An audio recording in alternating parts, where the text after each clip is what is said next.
cœur de l'Amazonie colombienne, là où la forêt semble ne jamais finir, où les rivières serpentent comme des veines anciennes à travers une terre encore indomptée, se cache un secret.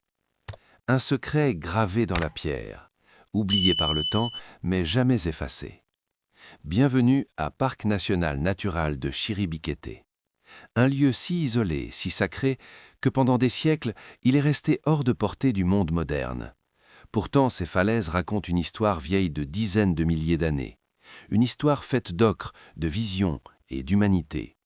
Aujourd'hui, nous allons plonger dans l'un des plus grands mystères artistiques de la planète, l'art rupestre de Chiribiquete. Avant de parler d'art, il faut comprendre le décor.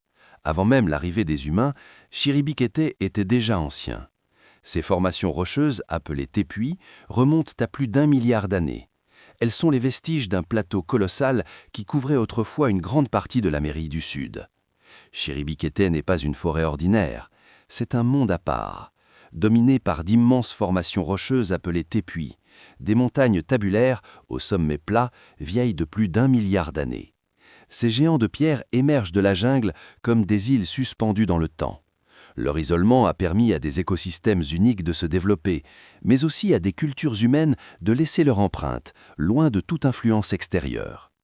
Pendant longtemps, même les populations locales évitaient ces lieux. On les disait habités par des esprits, gardiens d'un savoir ancien. Et peut-être avaient-ils raison. Bien que les peuples autochtones connaissent Chiribiquete depuis des millénaires, le monde extérieur ne commence à en mesurer l'importance que tardivement. C'est dans les années 1980 que des explorateurs et des scientifiques commencent à documenter sérieusement la région. Parmi eux, des figures comme Carlos Castaño Uribe jouent un rôle crucial. C'est un anthropologue, explorateur et défenseur de l'environnement. Il consacre une grande partie de sa vie à étudier et protéger cette région. Grâce à ses efforts, Chiribiquete devient progressivement connu du monde scientifique. Mais il insiste sur un point essentiel. Ce lieu ne doit pas être exploité. Il doit être respecté. Mais ce n'est que récemment, grâce aux survols aériens et aux expéditions limitées, que l'ampleur réelle des peintures rupestres a été révélée. Des kilomètres de falaises recouvertes de figures, des dizaines de milliers d'images, un véritable livre d'histoire, écrit sans mots. Imaginez une paroi rocheuse de 100 mètres de long. Maintenant, imaginez-la entièrement couverte de silhouettes rouges, des humains, des animaux, des formes géométriques, des scènes de chasse, de danse, de transformation. Ces peintures, réalisées avec des pigments naturels à base d'ocre, datent pour certaines de plus de 20 000 ans. Elles représentent une biodiversité impressionnante, jaguars, cerfs, minges, oiseaux, reptiles, mais aussi des créatures aujourd'hui disparues, suggérant que ces œuvres remontent à une époque où la faune était différente. Mais au-delà de leur ancienneté, c'est leur richesse narrative qui fascine. Certaines scènes semblent montrer des rituels, d'autres des visions chamaniques, et certaines défient toute interprétation. Dans de nombreuses cultures amazoniennes, le jaguar n'est pas seulement un animal, il est un symbole de pouvoir, de transformation, parfois même un pont entre les mondes.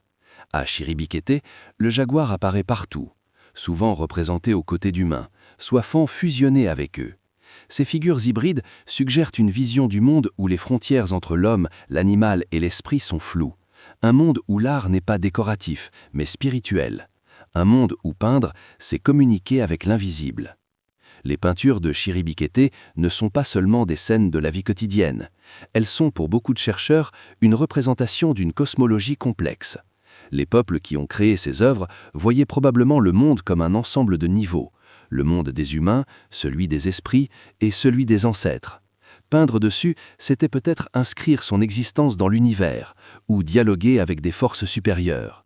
Chaque ligne, chaque forme, chaque animal avait une signification, même si aujourd'hui nous ne pouvons qu'en deviner une fraction. Contrairement à une œuvre d'art moderne signée par un individu, les peintures de Chiribiquete sont le fruit d'une création collective. Génération après génération, les artistes sont revenus sur les mêmes parois, ajoutant, modifiant, réinterprétant. C'est un palimpseste visuel, une accumulation d'histoires et de croyances sur des milliers d'années. Certaines figures sont superposées, témoignant du passage du temps. D'autres sont isolées, comme des messages laissés intentionnellement. C'est cette continuité qui rend Chiribiquete unique.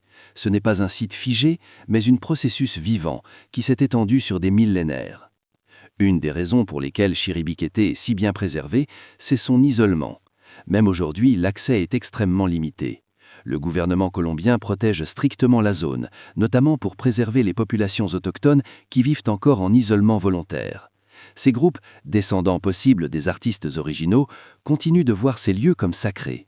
Pour eux, Chiribikete n'est pas un site archéologique, c'est un territoire vivant, un espace spirituel, un héritage qui ne peut être exposé au monde sans risque. Malgré sa protection, Chiribikete n'est pas à l'abri. La déforestation, l'exploitation illégale et le changement climatique représentent des menaces réelles. Chaque arbre abattu autour du parc fragilise cet écosystème unique, et avec lui, les traces d'une histoire humaine parmi les plus anciennes du continent. Préserver Chiribikete, ce n'est pas seulement protéger des peintures, c'est préserver une mémoire, une vision du monde, une partie essentielle de ce que signifie être humain. Il y a des lieux qui parlent, pas avec des mots, mais avec des formes, des couleurs, des silences. Chiribikete est l'un de ces lieux. Chaque peinture est une voix, chaque paroi un récit.